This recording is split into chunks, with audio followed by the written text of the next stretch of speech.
शान्ताकारं भुजगशयनं पद्मनाभं सुरेशं विश्वधारं गगनसदृशं मेघवर्णं शुभांगं लक्ष्मीकान्तं कमलनयनं योगिभिध्यानगम्यम्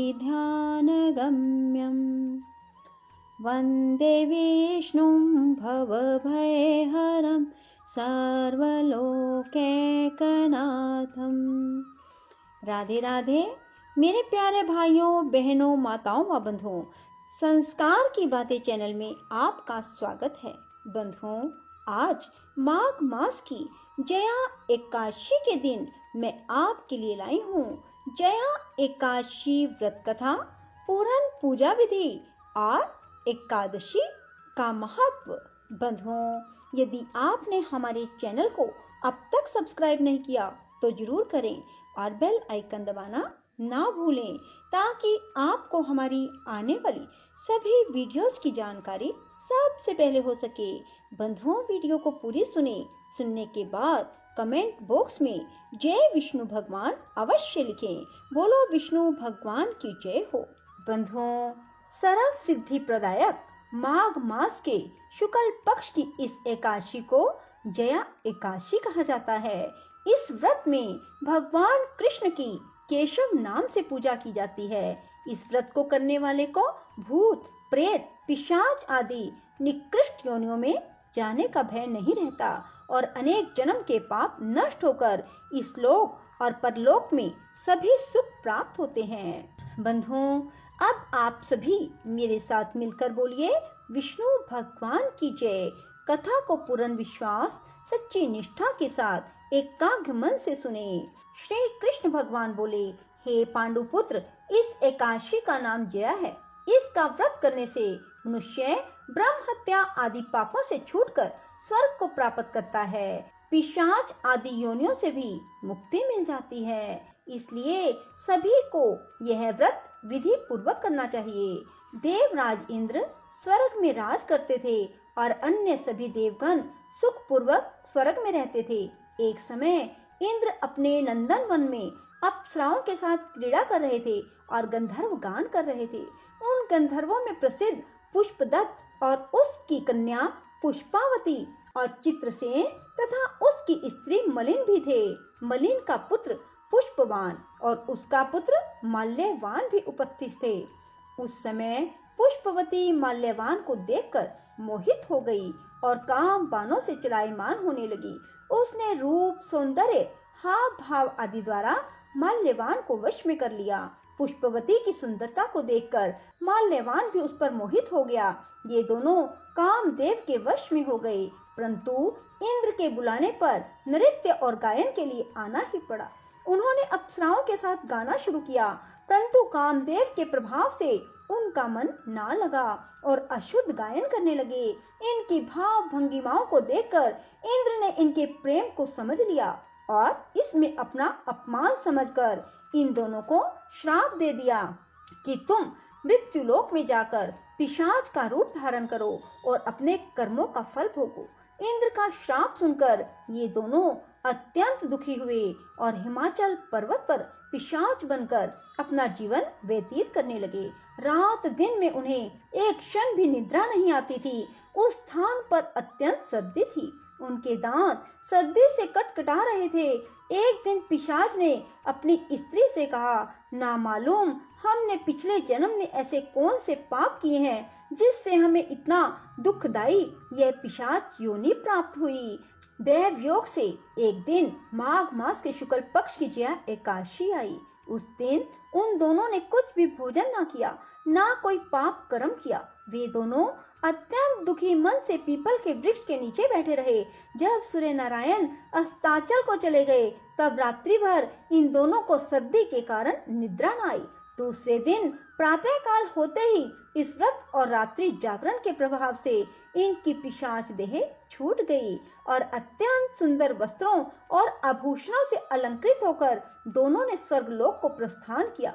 उस समय आकाश में देवगण तथा गंधर्व उनकी स्तुति और पुष्प वर्षा करने लगे। स्वर्ग में जाकर उन दोनों ने देवराज इंद्र को प्रणाम किया।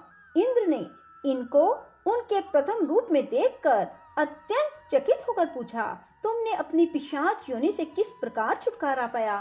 सब हाल बतलाओ। यह सुनकर माल्यवान बोले, हे देवेंद्र, भगवान विष्णु की कृपा और जया एकादशी के व्रत के प्रभाव से हमारी पिशाच देह छूटी है।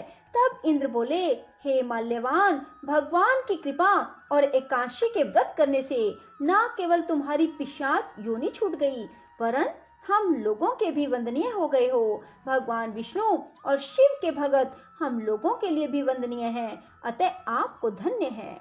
अब आप पुष्पावती के साथ जाकर विहार करो। श्री कृष्ण ने अंत में कहा, हे राजा युधिष्ठिर, इस जया एकादशी के व्रत से बुरी योनि छूट जाती है। जिस मनुष्य ने इस एकादशी का व्रत किया है, उसने मानो यज्ञ, जप, दान आदि सभी पुण्य कार्य कर लिए। जो मनुष्य जया एकादशी का व्रत करते हैं, वे अवश्य ही 1000 वर्ष तक स्वर्ग में निवास करते हैं। बंधुओं, जो मनुष्य भी जया एकादशी का व्रत करते हैं, वे अवश्य ही 1000 वर्ष तक स्वर्ग में निवास करते हैं। बंधुओं, जया एकादशी के व्रत रखने का बहुत अधिक महत्व है।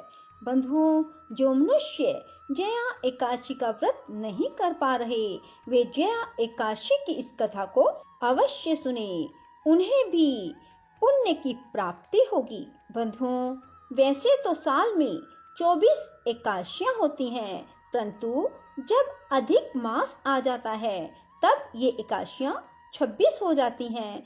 बंधुओं, मास में आने वाली सभी एकादशियों का व्रत करना बहुत ही अधिक पुण्यकारी होता है। जो मनुष्य भी एकादशी का व्रत करते हैं, भगवान विष्णु अपनी भार्या महालक्ष्मी जी सहित परम प्रसन्न होकर उनकी हर मनोकामना शीघ्र पूरी कर देते हैं। जिस पर जगत नियंता भगवान और धन धान्य की अधिष्ठात्री देवी महालक्ष्मी जी प्रसन्न हो, उसके लिए कुछ भी दुष्प्राप्य नहीं रह जाता। सभी देवी देवताओं में और ग्रह नक्षत्रों के स्वामी हैं भगवान विष्णु, अतः आपकी पूजा आराधना और एकादशी का व्रत करने वालों पर सभी देवी देवता कृपालु बने रहते हैं और वह व्यक्ति इस जीवन में सभी उपलब्धियों और सुखों को भोगता हुआ अंत में अक्षय काल तक करता है विष्णु लोक में वास। जो मनुष्य भी एकादशी का व्रत करते हैं, उन्हें दशमी की शाम को खाना खाने के बाद मुंह को भली प्रकार साफ कर लेना चाहिए, जिससे कोई अनकन दांतों में फंसा हुआ ना रह जाए। रात्रि को भूमि पर शयन करें और एकादशी को प्रातःकाल ब्रह्म मुहूर्त में उठकर नित्य कर्म और पूजा आराधना के बाद विशेष रूप से भगवान विष्णु की पूजा आराधना करें। पूरा दिन भगवान के पूजन, कथा भागवत के श्रवण, विष्णु पुराण के श्रवण, श्रीमद् भागवत गीता के श्रवण में लगाएं और भगवान विष्णु के भजन कीर्तन में संलग्न रहें और साथ ही पूरा दिन जिह्वा पर भगवान विष्णु के जाप करते रहें।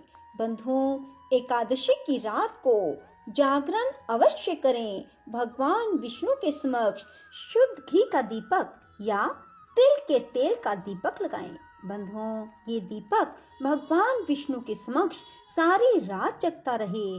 बंधुओं, ऐसा करने से भी भगवान विष्णु अपने भक्तों की मनोकामना शीघ्र पूरी कर देते हैं। बंधुओं, द्वादशी को प्रातःकाल स्नान ध्यान करने के बाद सबसे पहले किसी ब्राह्मण को भोजन कराएं और उसे भगवान विष्णु के निमित्त दान व दक्षिणा देकर विदा करने के बाद ही भोजन ग्रहण करें। बंधुओं, शास्त्रों का कथन है कि दशमी की शाम से द्वादशी के मध्याह्न तक निराहार रहने और एकादशी की रात्रि को जागरण करने पर ही एकादशियों के व्रत का पूर्ण फल मिलता है।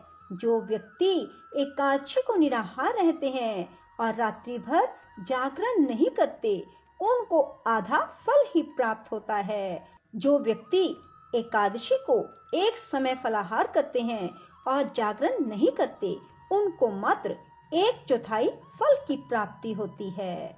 बोलो विष्णु भगवान की जय हो। राधे राधे, जय श्री कृष्णा। बंधुओं, यदि आपको हमारी वीडियो पसंद आए तो इसे लाइक करें और शेयर भी जरूर करें। धन्यवाद।